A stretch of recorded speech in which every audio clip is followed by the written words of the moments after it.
on a ici deux exercices dans lesquels on va se rendre compte que la clé est dans les deux exactement la même, à savoir la description des éléments d'un groupe d'une certaine façon.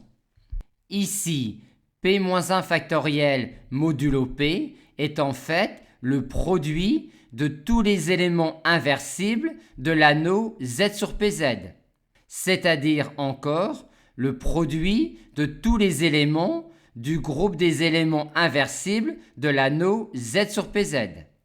Aussi, pour calculer ce produit-là modulo P, on aimerait lister les éléments de ce groupe-là de telle sorte que dans la liste, on mette côte à côte un élément et son inverse. Et ici, pour résoudre cet exercice, on aurait envie de raisonner par l'absurde et donc de supposer qu'il n'y a pas dans G d'éléments d'ordre 2. Et si on essaye alors de lister les éléments de G, on va dire que dans G, il y a l'élément neutre, mais ça ne peut pas s'arrêter là, vu que G est d'ordre pair. Il y a donc forcément un autre élément. Mais ceci ne peut pas suffire pour former un groupe, car dans le groupe, on doit également avoir l'inverse de X. Or, l'inverse de X ne peut pas être E, sinon X égale E.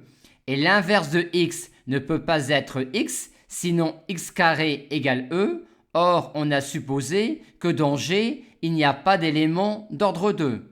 Aussi, G ne peut pas s'arrêter là, il y a en plus X-1.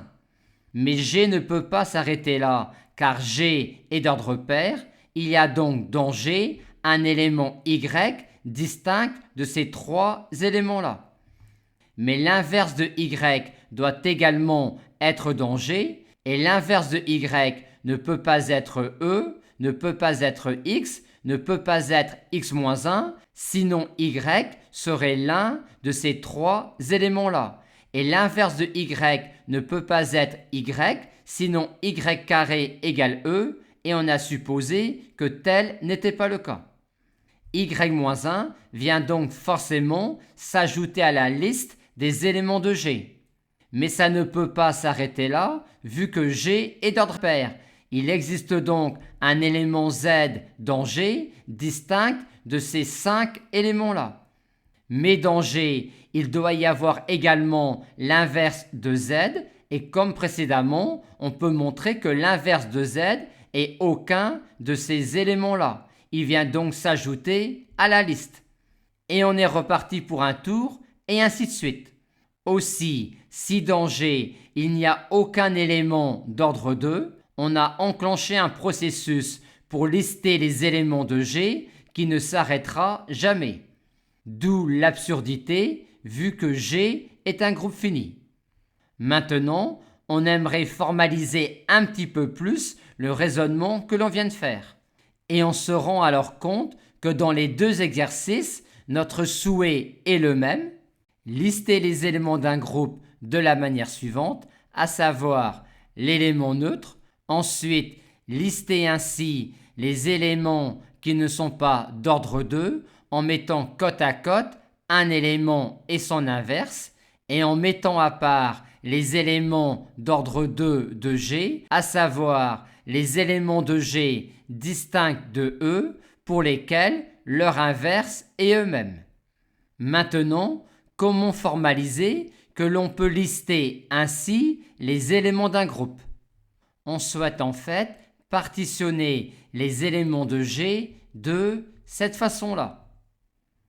Et pour cela, on va définir une relation d'équivalence sur G en disant que je suis un copain de X si je suis X ou si je suis son inverse.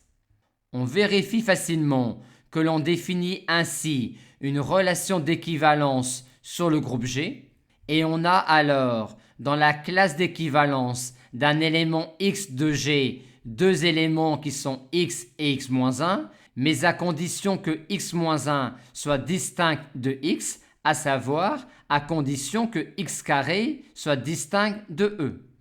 Mais si X carré est égal à E, c'est-à-dire si l'ordre de X divise 2 à savoir si l'ordre de x vaut 1, c'est-à-dire x égale e, ou si l'ordre de x est 2, dans la classe d'équivalence de x, il n'y aura que x. Et comme on a ici une relation d'équivalence sur G, on a alors l'ensemble G qui pourra s'écrire comme réunion disjointe des classes d'équivalence.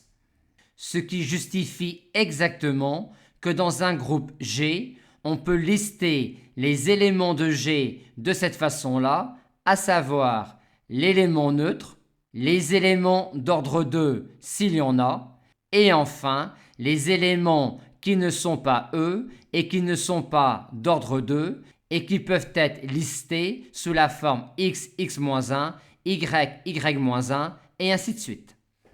Il est alors clair que si G est un groupe fini d'ordre pair, il y a forcément dans G des éléments d'ordre 2, car si tel n'était pas le cas, l'ordre de G serait impair.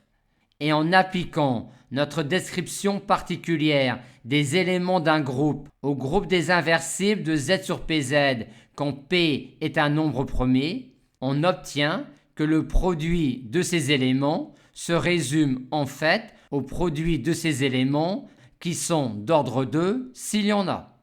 Car le produit de ces éléments-là vaut l'élément neutre. Recherchons donc quels sont les éléments d'ordre 2 modulo P.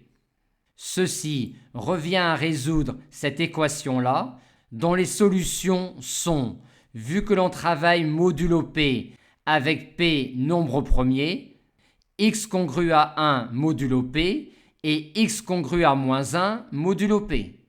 Par conséquent, dans ce groupe-là, il n'existe qu'un seul élément d'ordre 2, c'est moins 1 modulo P. Aussi, ce produit-là modulo P se résume à P-1 modulo P, c'est-à-dire encore à moins 1 modulo P.